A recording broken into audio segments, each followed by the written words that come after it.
नमस्कार बच्चों, मैं पल्लवी रानी हिंदी अध्यापिका Saint Mary's high school Tandur से।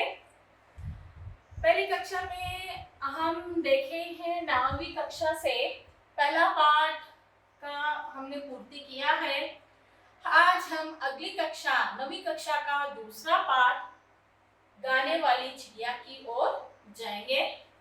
देखिए 9वीं कक्षा का दूसरा पाठ गाने वाली चिड़िया में मैंने मुख्य चित्र दिखाऊंगी। इसमें आपको क्या दिखाई दे रहा है, देखिए इस मुख्य चित्र में क्या दिखाई दे रहा है आपको। यहाँ पे बैल है, किसान है ना, बैल है, किसान है। तो वे क्या कर रहे हैं, वे खेती बाड़ी का काम कर रहे हैं, है ना, सींचने का काम कर रहे हैं खेती को। तो इनकी मेहनत पर अपने विचार बताइए। तो किसान की इसकी मेहनत पर हमें अपने विचार बताना है। तो बताइए किसान के ऊपर अपने विचार क्या है, आपके विचार कहिए। अगर किसान ना हो तो क्या हम जी पाएंगे? नहीं, है ना। तो किसान अपने भारत की रीढ़ है, बैकबोन, है ना। वे हमारे अन्नदाता है। उनके बिना हमारा जीवन अधूरा है।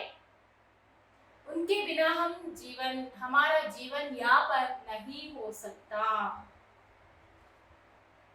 तो किसानों के लिए हम क्या कर रहे हैं, उनकी महत्वता तो हम जान चुके हैं।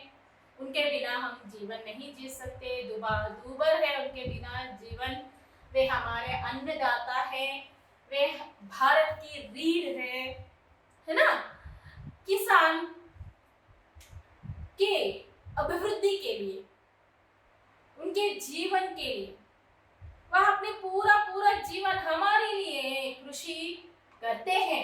अपना देश कृषि प्रधान देश है ना।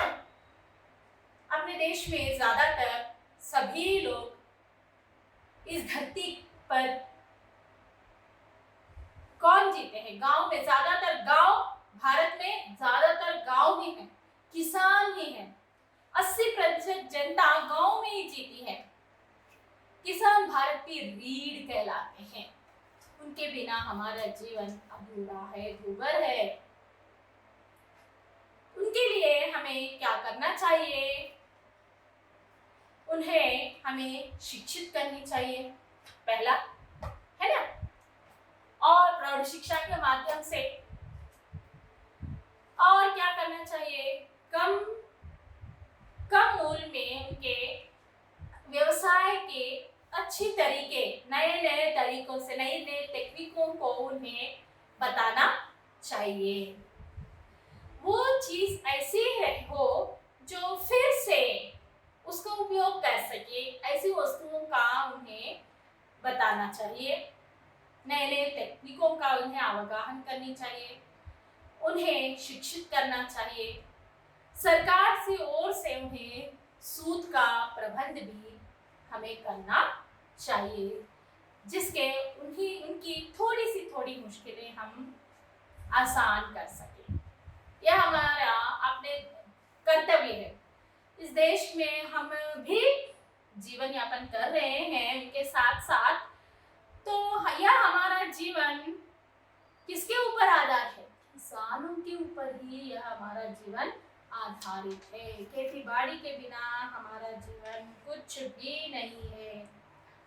जब वर्षा होती है तब उन नदियों के पानी को बांध के रूप में बनाकर उन जलाशयों को खेती बाड़ी के उपयोग में वह पानी को लेना चाहिए। तब हम कृषि, किसान व्यवसाय आसानी से कर सकते हैं। पानी के बिना तो व्यवसाय नहीं होगा, है ना।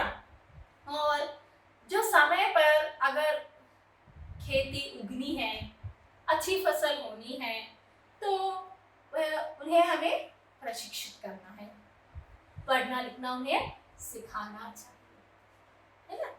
यही हमें किसानों के प्रति हम जो कर सकते। और उन्हें बिजली की व्यवस्था भी देनी चाहिए सरकार के द्वारा, उचित बिजली की व्यवस्था।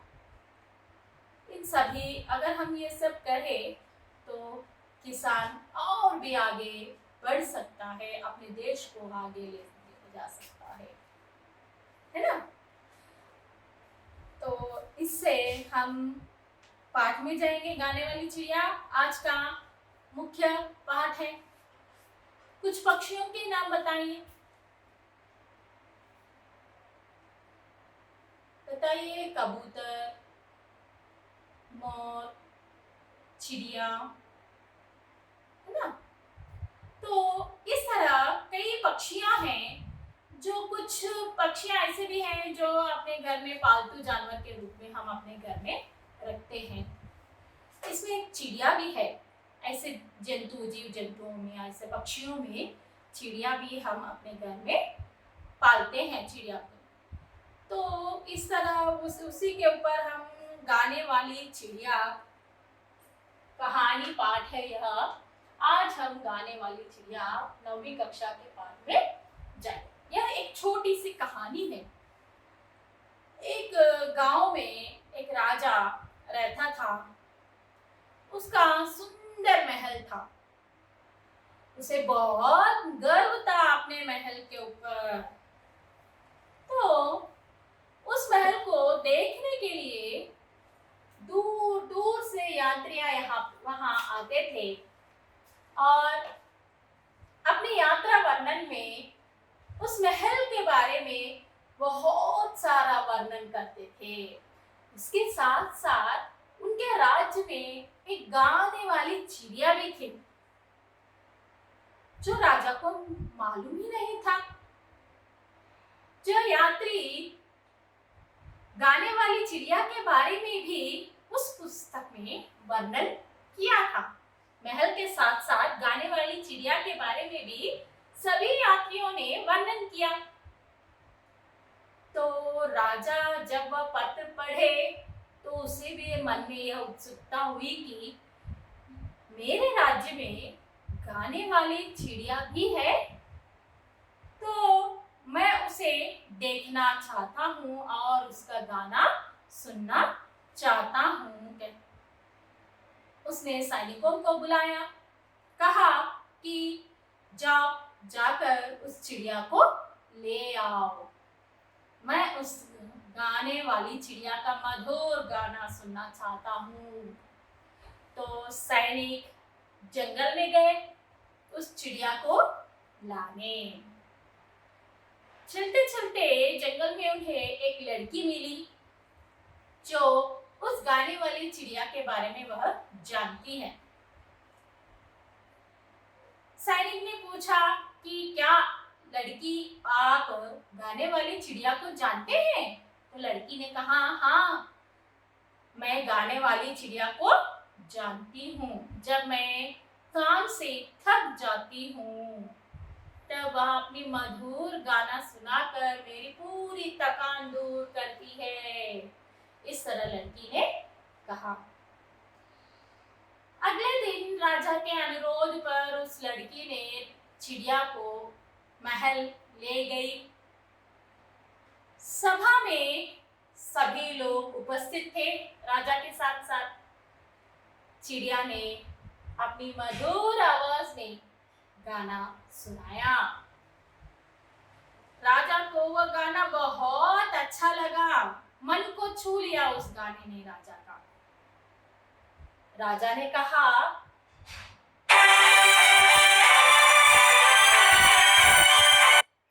तुम्हें जो चाहे वह दूंगा, क्या तुम मेरे महल में हमेशा के लिए रह जाओगी? मैं तुम्हारा मधुर गाना सुनना चाहता हूँ। तो चिड़िया ने ठीक है कहकर वहां महल में रहने लगी। उसके लिए सोने का पिंजरा बनवाया गया, मुंह मांगी खाना उसे राजा देता गया और हर दिन वह अपनी मधुर आवाज में राजा को गाने सुनाते मन को बहलाते गई।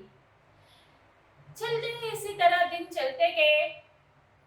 चिड़िया को अचानक किसान और मजदूरों की याद आ गई।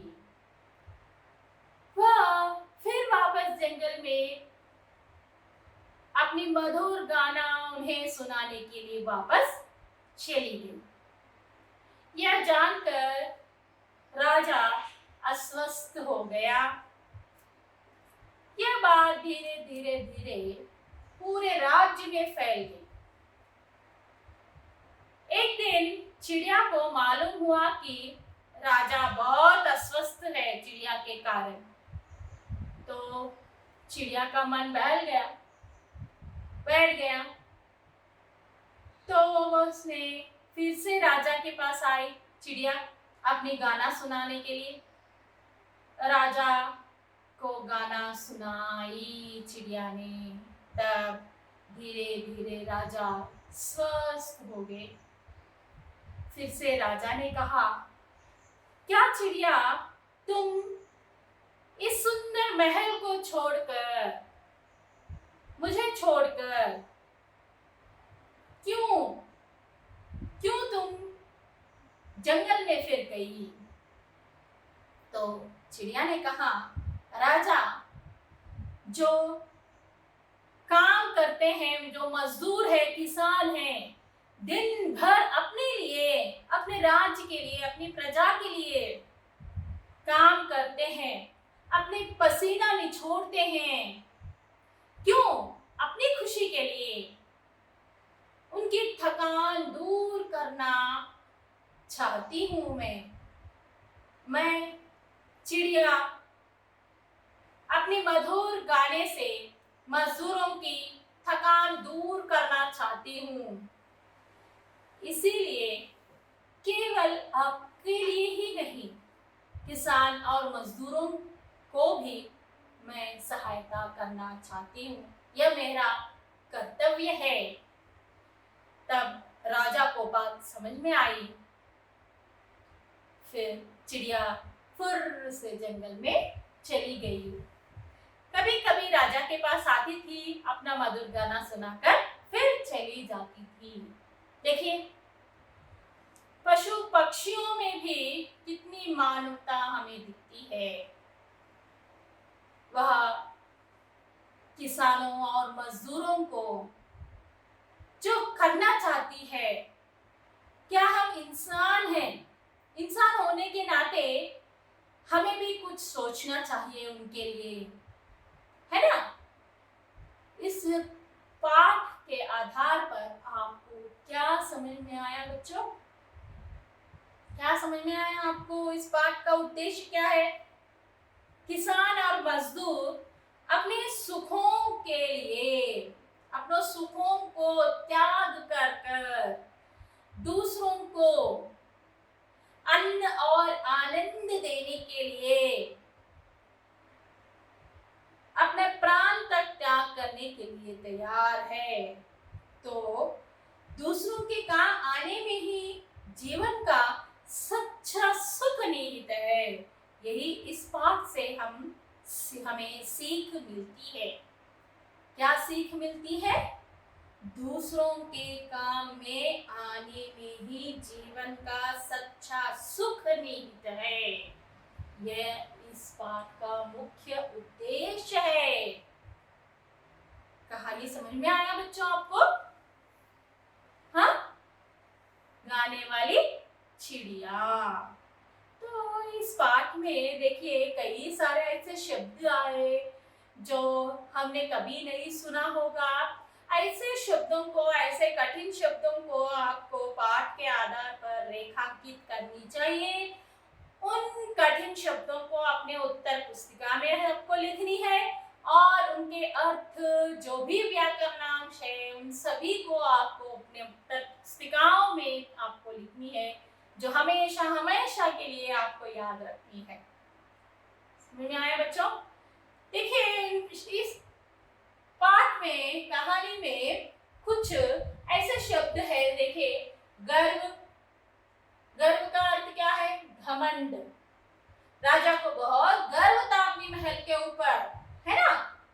तो घमंड का अर्थ क्या है? घमंड। कर्ण मधुर, कानों को मधुर, तो चिड़िया का गाना कर्ण मधुर था, यानी कानों को मधुर अच्छा लगता था सुनने में। दरबार यानी राजसभा। असर प्रभाव। अनुरोध, अनुरोध का अर्थ है प्रार्थना करना, आग्रह करना। अस्वस्थ होना, अस्वस्थ होना यानी राजा अस्वस्थ हुआ, इसका मतलब क्या है? बीमार पड़ना है।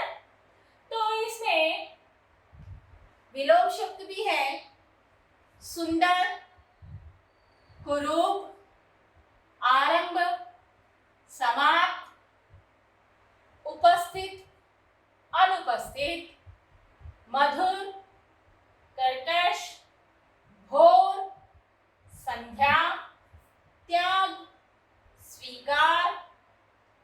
ये इस बात के कुछ मुख्य विलोम शब्द हैं। देखिए लिंग भी है यहाँ पे, राजा, रानी, लड़की, लड़का, महाराज, महारानी। समझ में आया बच्चों? तो इसमें कुछ पर्याय शब्द भी है। पर्याय शब्द है राजा, यानी नरेंद्र, नृप, महिपाल, ये पर्याय शब्द है। संगीत, संगीत का पर्याय शब्द है गीत, गाना, गायन। और किसान, किसान के पर्याय शब्द है कृषक, काश्तकार, खेतीहर। कृषक, काश्तकार, खेतीहर, यह है पर्याय शब्द। इसके साथ साथ हमने जब कहानी हम जब पढ़ रहे थे, कहानी हम जब सुन रहे थे, तो इसमें हमें कारक भी नजर आए यहाँ वहां, है ना? का, के, की, ने, को, के ऊपर, के नीचे, ये सभी कारक चिन्ह है। इन सभी कारक चिन्हों का भी हमने उपयोग किया है अपने वाक्यों में, है ना? तो कारक कितने प्रकार के होते हैं? कारक 8 प्रकार के होते हैं। देखिए बच्चों अपनी पुस्तक में देखिए एक बार पृष्ठ संख्या 7 में, पृष्ठ संख्या 9, पृष्ठ संख्या 10 में देखिए यहाँ पे कारक के बारे में हमें अच्छे से जानकारी दी गई है। कारक कितने प्रकार के हैं? 8 प्रकार के कारक हैं, यहाँ पे दिया गया है। वे है कर्ता कारक जे, कर्म कारक को, कारण कारक से के द्वारा, संप्रदान कारक के लिए को, अपादान कारक से, संबंध कारक का के की, अधिकरण कारक में, पर, संबोधन कारक है, अरे, अजी।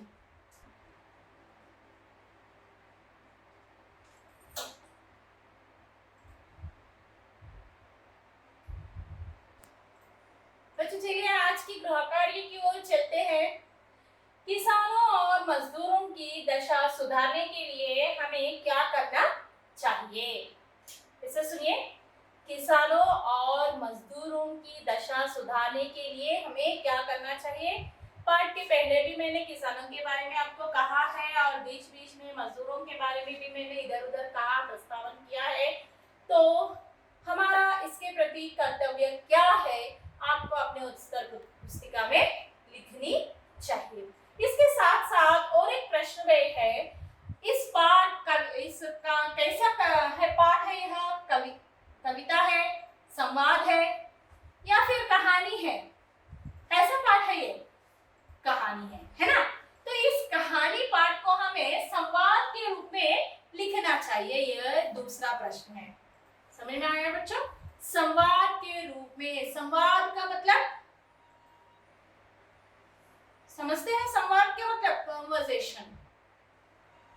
ठीक है बच्चों?